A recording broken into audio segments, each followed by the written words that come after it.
পড়াশোনা হলো আমাদের ব্যক্তিগত উন্নয়নের একটা গোপনাস্ত্র। অর্থাৎ আমরা যারা অ্যাডমিশন প্রিপারেশন নিচ্ছি বা জব প্রিপারেশন নিচ্ছি বা নতুন কোনো কিছু শিখতে যাচ্ছি, সেটা আপাতত সে ভিতরে জিআরই প্রিপারেশন নিয়েছে এবং ফোর্থ ইয়ারের দিকে এসে সে জিআরই এক্সাম দিয়ে আমাদের টিচারকে বিষয়টা জানায়। তখন আমরা জানতে পারি যে সে জিআরই স্কোর করছে 324।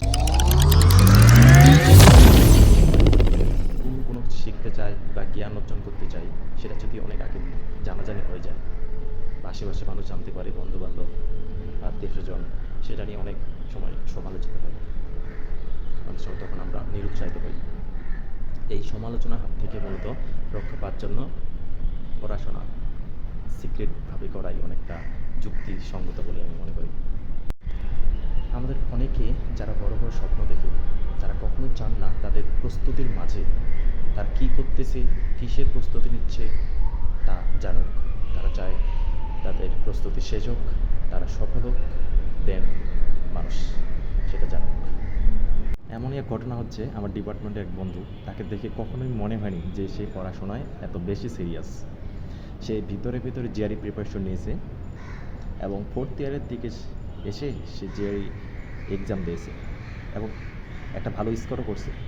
যখন সে আমাদের টিচারকে বিষয়টা জানায়, তখন আমরা জানতে পারি যে সে জিআরই স্কোর করছে 324, অর্থাৎ 340-এর ভিতর সে 324 পাইছে, যেটা আমরা কেউ জানতেই পারিনি কখনো যে সে ভিতরে জিআরই প্রিপারেশন নিচ্ছে, আইএলটিএস প্রিপারেশন নিচ্ছে। আমাদের কাছের এক বন্ধু এইভাবেই আমাদের সারপ্রাইজ দিল, আমরা কিছুই জানতেই পারলাম না। ঠিক এইভাবেই পড়াশোনা করা লাগবে, এইভাবেই আমাদের মানুষকে সারপ্রাইজ দেওয়া লাগবে, যার জন্য আমাদের পড়াশোনাটা সিক্রেটভাবেই করা উচিত বলে। কারণ যদি বলি, পড়াশোনা হলো আমাদের ব্যক্তিগত উন্নয়নের একটা গোপনাস্ত্র। কারণ এই প্রতিযোগিতার যুগে কেউ চান না যে তারা কোন পথে এগোচ্ছেন তা আগে কেউ জানুক। তারা বিশ্বাস করেন যে তাদের অর্জিত জ্ঞান তখনই মূল্যবান হবে যখন তা বাস্তবে ফল দেবে।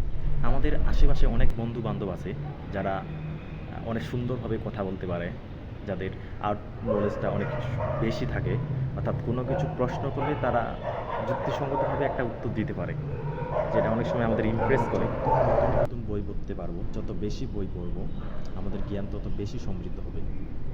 আমরা সুন্দরভাবে কথা বলতে পারবো, মানুষের সামনে নিজেকে উপস্থাপন করতে পারবো, আর এগুলো একমাত্র সম্ভব বই পড়ার মাধ্যমে।